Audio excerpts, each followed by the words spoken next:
and welcome to this Network 18 initiative, Dabao Desh Banao. This has been a voter awareness campaign that Network 18 has been running through the course of this election. We're almost over the hump. It's past the midway mark as far as the Indian election is concerned for Lok Sabha 2019, and indications do suggest that the efforts done by organizations like ours and others have ensured that the voter turnout has not reduced in comparison to 2014. In fact, it's held and has seen a slight improvement. We'll break up the data for you in just a second, but let me welcome all of my colleagues here from Network 18 who've joined me in on this conversation. And Bhupin, let me start by asking you, I was taking a look at how the cities have voted.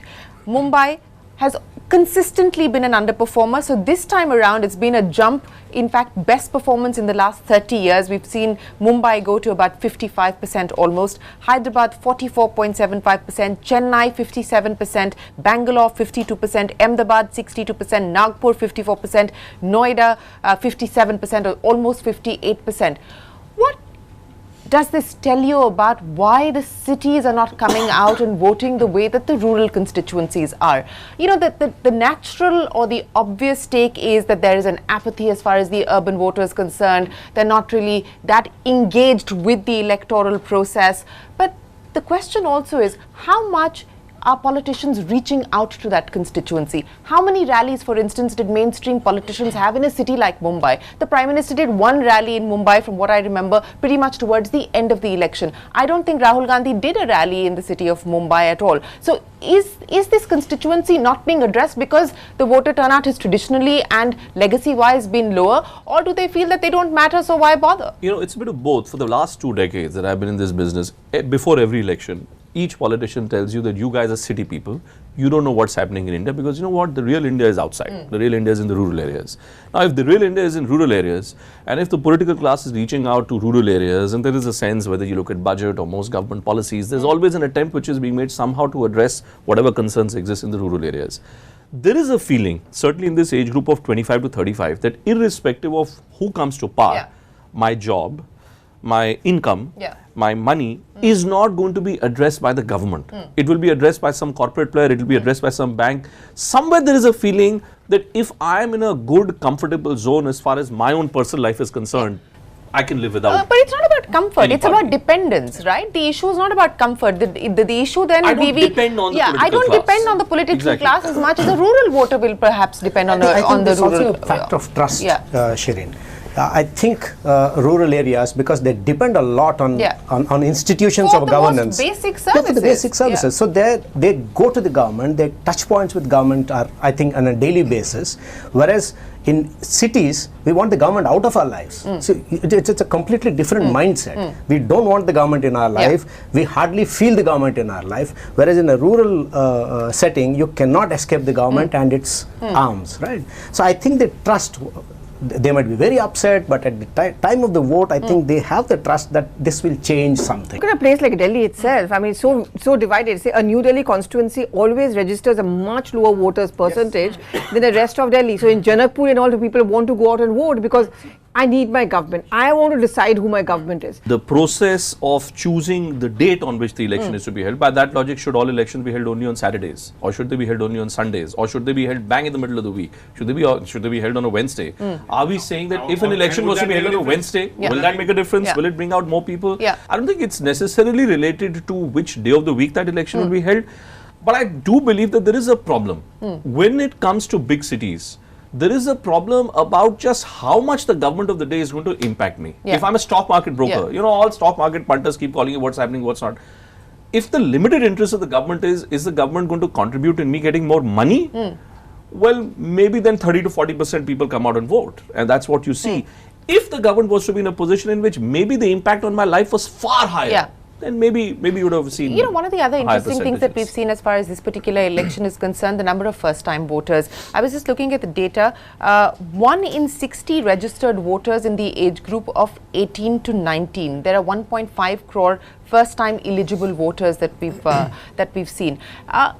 I was talking to somebody who runs a youth organization called Yuva, and his point was that, while we're making a lot about this first time voter, whether it's the Prime Minister or other political leaders, no one's actually engaging with them. No one's actually talking to them. Look at the manifestos. I don't think we are engaging them through the mediums. They See, look now. But I they think also have election the same commission. problem Look, today. election commission, for example, did not have a social media gig till about 6 months earlier. Right. So But interestingly, they ran a campaign in the finally last they election did, with yeah. all those young people, but that wasn't Look at the kind of election campaigns which go on, and we spend so much of our time in television studios looking at, oh, he said this and she said this, whether it's Yogi Adityanath who'll talk about Ali Bajrang Bali or Nitin Gadkari who'll speak about something in Nagpur. The truth is, are people really speaking the kind of language? That's exactly my point. Are they raising issues that would matter to people living in the cities? Are they communicating To the to them in a youth? language Yeah. that the youth would be interested Yeah. in? Let me share a quick example with you. On CNN News 18, this election season, we've done this college kids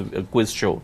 And to my great amazement, whether those kids were aware or not aware of, let's say, very deep intricacies of Indian politics, the moment we did a whole section on political memes. Yeah. And I was absolutely astounded at the success rate of those political memes, the knowledge, awareness on the basis of political memes was 100%. Yeah, because this is the messaging social media is- The generation. messaging is there. Yeah. Now, who's talking to the Yeah. young class through memes this election season? Is anyone doing that?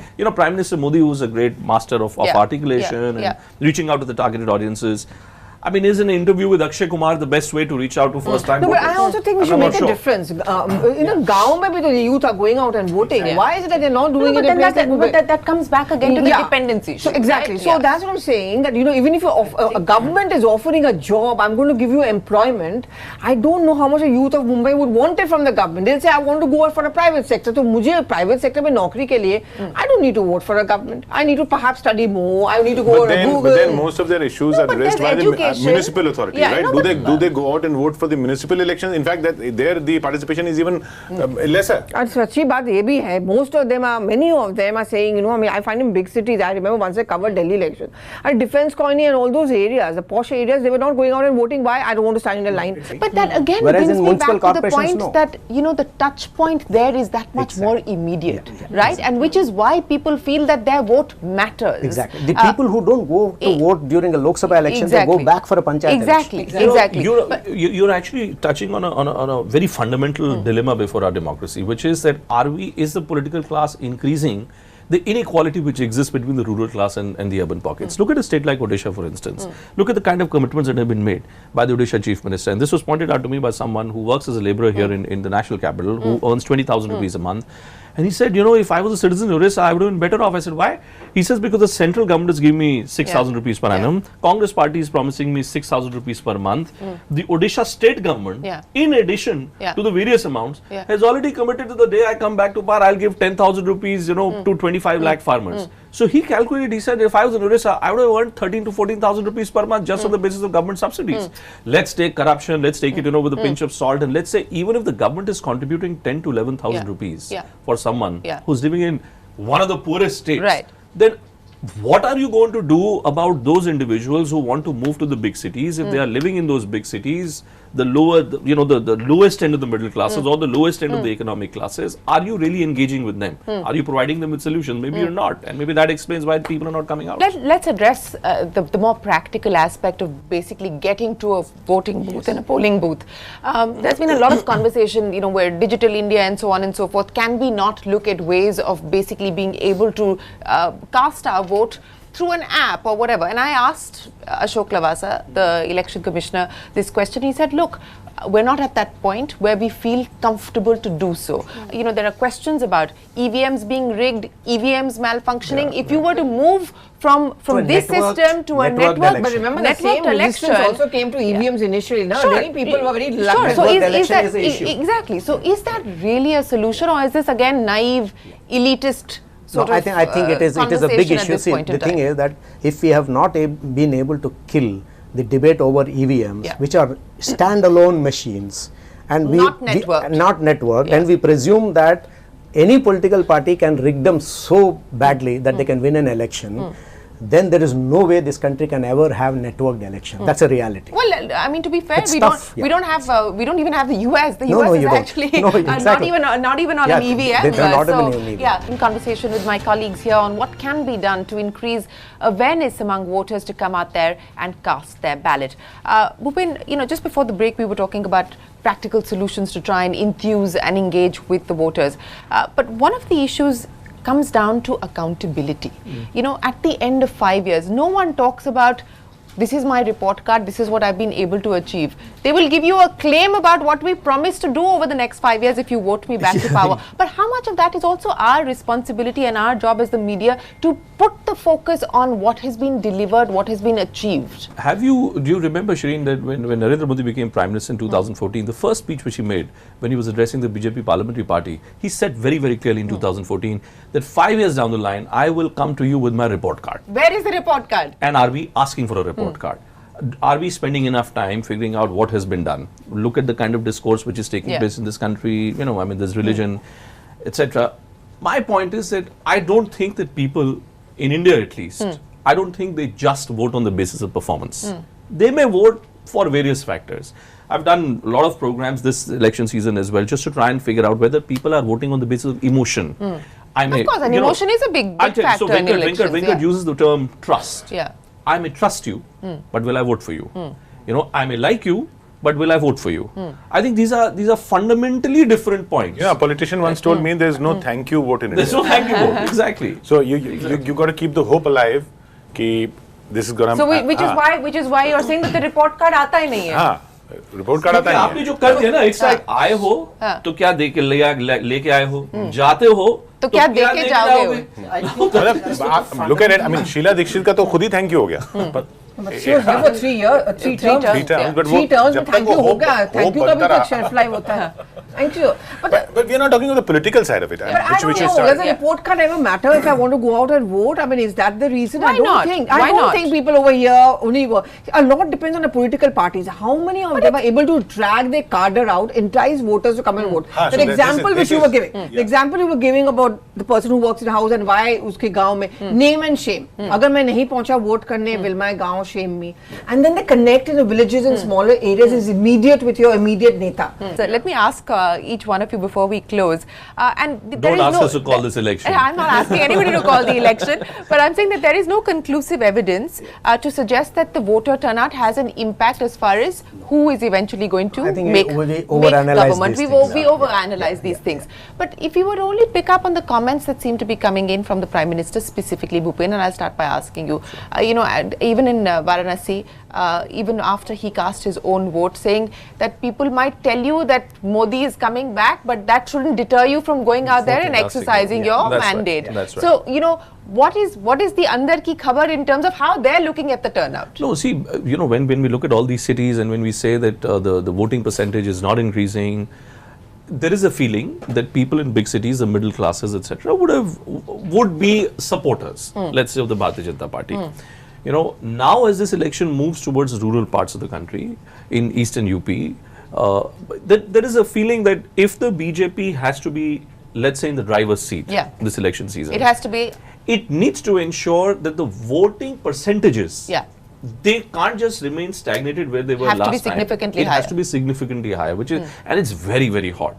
I mean, this election. But that's the other problem, right? I mean, it's not just this election. I mean, this is the everyone. Exactly, always in May. I think Dabao Desh Banao, I think there will be a greater service that we will end up doing to this country and to its people if we can create a system where you have elections in December, January. Election commissioner, they say that in India, the best season. This is the only window. Because the best season is the season when the nation has festivals. Yeah. Because best weather all across is October, November, September. But that's when the festival season is there. Global warming, in terms of global warming, now weather conditions are changing. But it is a has to evolve. It has to evolve. I firmly believe if people want to go out and vote, they'll go out and vote in. I think Rajasthan maybe people go out and vote in 50, 52 degrees. But why do you want them to be subjected to this problem? If you can create an environment where it can be a better festive occasion, why not? No, but there's another on the political points.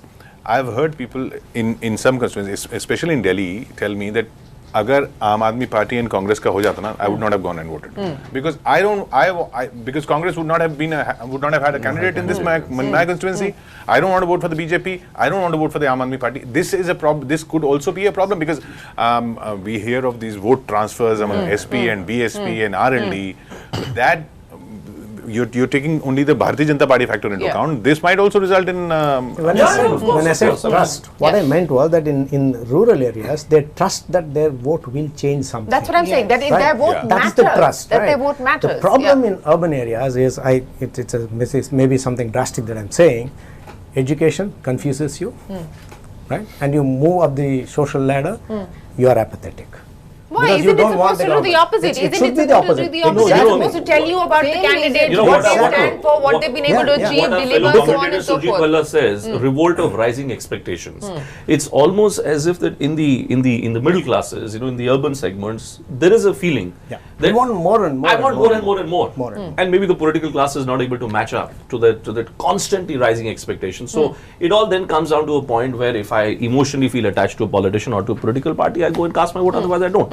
So that's where it ends. Really. Just to pick up on the point that Bhupen was making, and I'll ask each one of you for your comments before we close. Bibi, the assumption is, as Bhupen said, that if they need to be in the driver's seat, if the government needs to continue to be in the driver's seat, then they would hope for significantly higher turnout. And that seems to be the message that the Prime Minister is sending out as well. I would hope that irrespective of the Prime Minister's message or who is going to gain or lose in this election, I think we should have much better voting percentages. Sure. But our discussion might suggest that we should be really worried about it. I don't think the initiatives have really worked, and it is a positive thing. What we are talking here about is that why How can you 64, make it better? why not 75, why not 80? Of course. So I think.